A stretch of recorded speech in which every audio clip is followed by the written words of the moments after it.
tentam soltar ele na surdina e ele exige que as autoridades venham até lá para ser solto pelos procônsulos ali da região, porque ele é um cidadão romano. E aí a pessoa se surpreende com essa declaração e fala: eu adquiri por alta soma. Ele fala: eu por nascimento. Ele era como que um patrício, porque ele nasceu numa cidade que foi agraciada com o título de ser uma cidade romana. Aqueles cidadãos ali tinham a cidadania romana. Com a cidadania romana, ele entrava e saía de onde quisesse.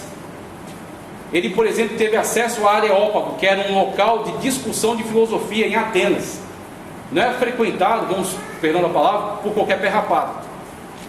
Tinha que ser uma pessoa com título, tinha que ser uma pessoa com oratória, tinha que ser uma pessoa que soubesse se colocar devidamente, para ter acesso ali, para ter voz ali.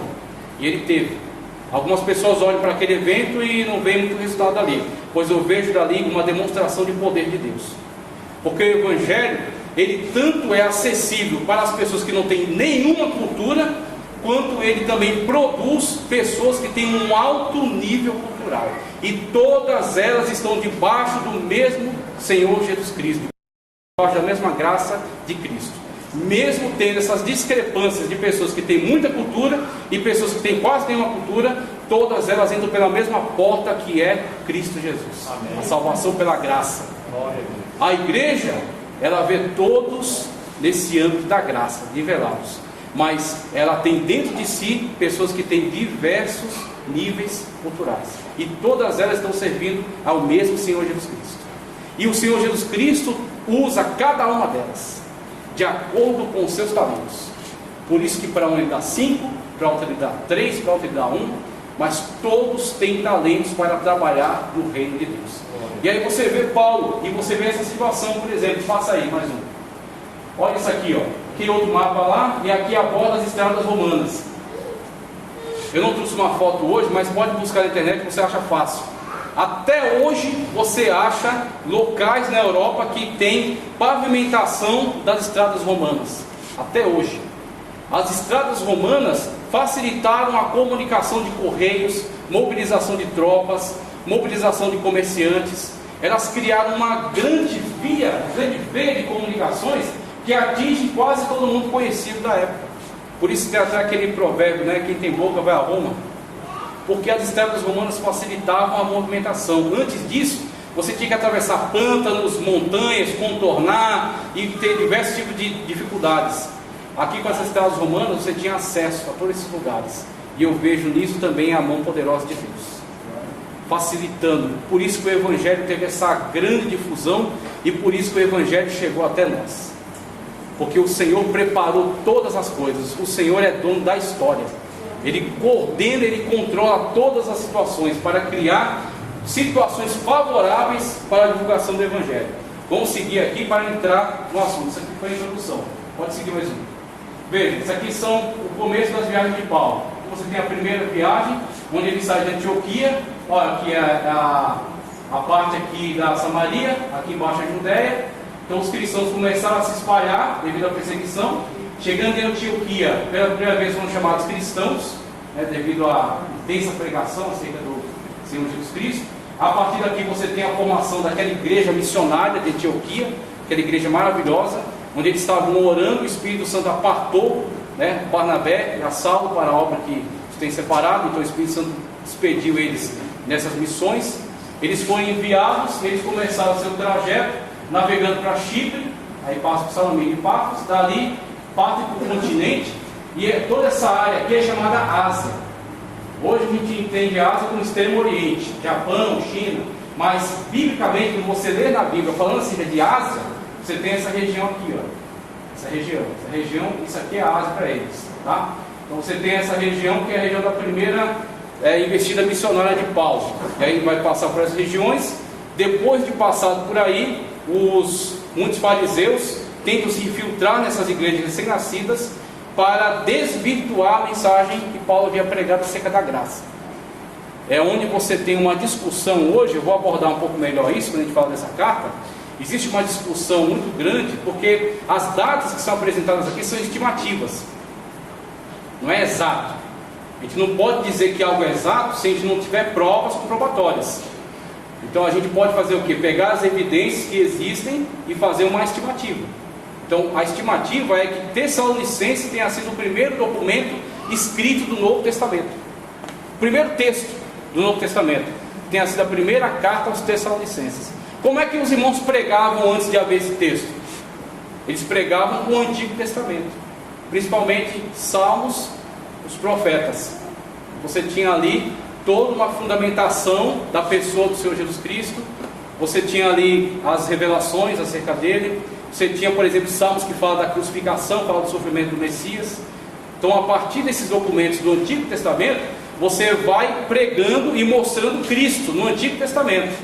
E após, tá certo, esse primeiro trabalho de evangelismo, esse primeiro trabalho de missões e a fundação das primeiras igrejas, com a fundação das primeiras igrejas surgem os problemas doutrinários. E aí, com esses problemas, com essas dúvidas que vão surgindo, demanda a necessidade de resposta por parte do apóstolo. Quando você tem essa necessidade de dar resposta aos problemas doutrinários, você tem as cartas. As cartas surgem para solucionar esses problemas e para aplicar corretamente a doutrina, aplicar corretamente o entendimento bíblico. Aí o apóstolo vai se posicionar em relação àquela demanda, em relação àquele problema. Você tem 1 de Tessalonicenses, que é a que a teologia tradicional aceita como sendo o primeiro documento. Só que devido a essa análise que a gente está fazendo e a trajetória que a gente encontra em Atos dos Apóstolos e o conteúdo da carta, já tem se levantado que Gálatas na verdade seja o primeiro. Então tem essa discussão.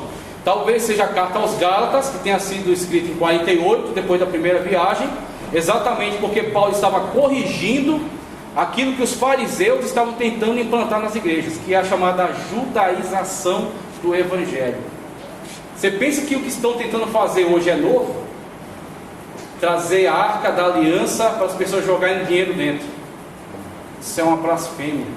A arca nunca foi utilizada para esse tipo de coisa.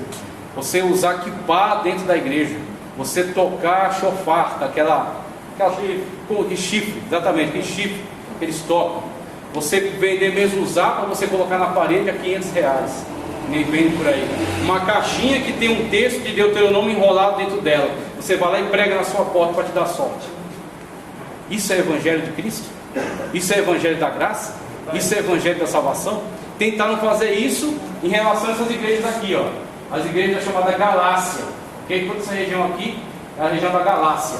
Então você tinha a Ásia e as subdivisões da Ásia, com a Galácia era uma delas. Icônio, tem outros, Ponteucino, então você tem essas divisões. E aí Paulo vai repreendê-los. Como é que vocês, começando pela graça, vocês querem retornar para a lei? Paulo foi duro nessa carta. É uma das cartas que Paulo é mais incisivo, mais duro. É a carta aos Gálatas. Então é possível que essa seja a primeira. Pode passar mais uma. Segunda viagem dele, aí ele vai se estender um pouco mais nessa viagem, passando por mais cidades e chegando ali ao continente europeu de fato, né? Quando ele entra pelo mundo grego e começa ali um grande evangelismo aí pelas terras da Europa. Tá, ok? Terceira viagem, pode passar.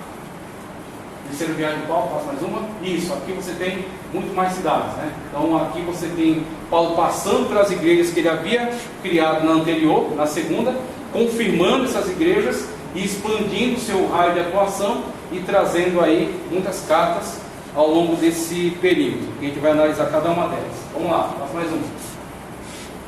Essa aqui é a viagem de Paulo a Roma. Então, quando ele, depois da terceira viagem, retorna a Jerusalém, levando os donativos, você lê nas cartas, que ele pede para que as pessoas façam doações, por causa da grande fome que estava acontecendo em Jerusalém. Então Paulo arrecada muitas doações e leva a Jerusalém para ajudar os irmãos que estavam passando necessidade ali. Quando ele passa por aquela situação na qual ele é capturado, né, e ele é levado então para ser julgado. De lá ele pede uma audiência com o imperador. Agora, por que Paulo recorre a isso? Porque ele tinha esse direito. Então não era qualquer pessoa que podia requerer isso. Se é um cidadão comum no lugar, que não tem nenhum envolvimento com Roma, com o Império Romano, não é um cidadão romano, ele jamais poderia fazer essa petição. Ele teria que se virar por ali mesmo. Agora Paulo, na condição em que ele estava, ele tinha esse acesso. Se ele tinha esse acesso, ele fez uso. E é onde você tem a situação na qual a igreja, ela precisa se conscientizar para se posicionar. ela tem que se posicionar corretamente. Vocês que estão aqui servindo ao nosso Senhor Jesus Cristo, vocês também são cidadãos. Sendo cidadãos, você também tem seus direitos, da mesma forma como você tem suas obrigações. Você não paga imposto? Você não cumpre a lei? Você não obedece às leis de trânsito, por exemplo? Então você é um cidadão e você também tem direitos. É isso que Paulo fez, Paulo exerceu. Então os judeus estavam tramando para matá-lo quando ele fosse transferido de volta para Jerusalém, pegá-lo no caminho e matá-lo. O que Paulo faz? Não, eu quero uma audiência com o imperador. E aí ele é então levado preso, tá certo, para Roma. Ele chegou em Roma, como havia sido profetizado, já que ele iria pregar em Roma. Só que ele chega em Roma como prisioneiro. E na viagem para lá ainda passa por naufrágio e ainda passa por picada de cobra, de víbora, na ilha de Malta. Até está sinalizando ali, ó, ilha de Malta, abaixo da Itália. Então ele viaja, ele naufraga, passa por Malta, em Malta ele ainda é picado, só que ele chega lá em Roma. É interessante a gente olhar isso porque o Senhor Jesus Cristo, ele tem um plano na nossa vida. O Senhor Jesus Cristo tem um grande projeto para nós. Só que a maneira pela qual o projeto vai se desenvolver é o Senhor Jesus Cristo que determina, não nós. Então você tem que estar disposto ou não para servir a Deus com a sua vida.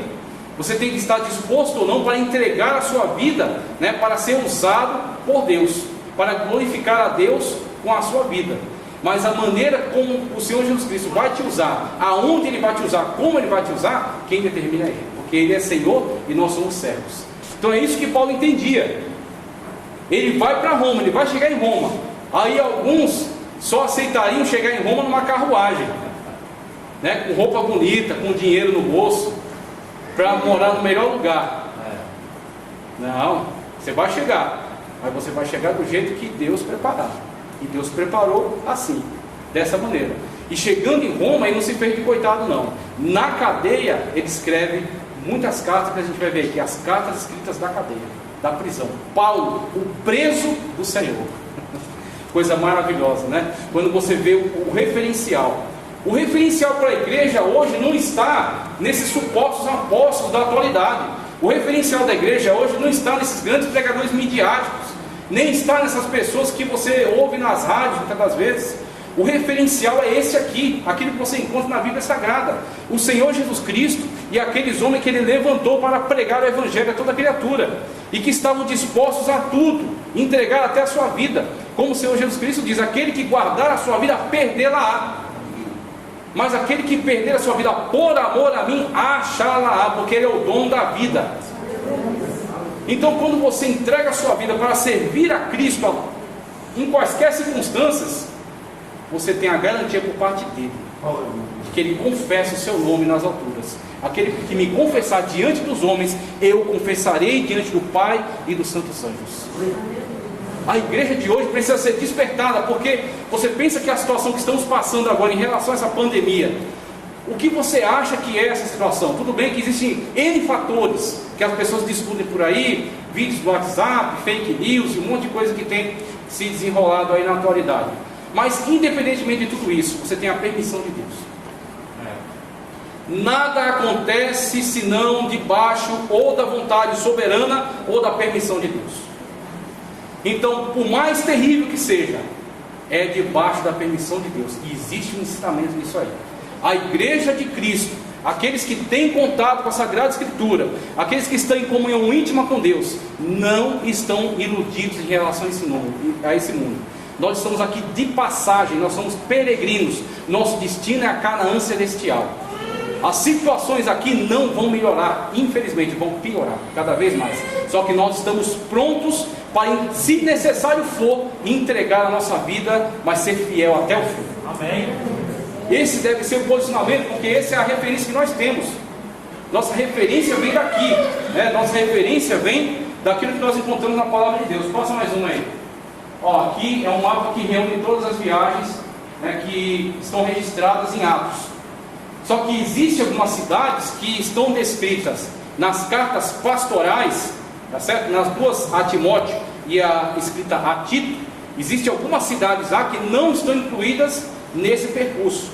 Por isso acredita-se que depois da prisão em Roma, depois daquelas cartas da prisão, Paulo tenha sido solto.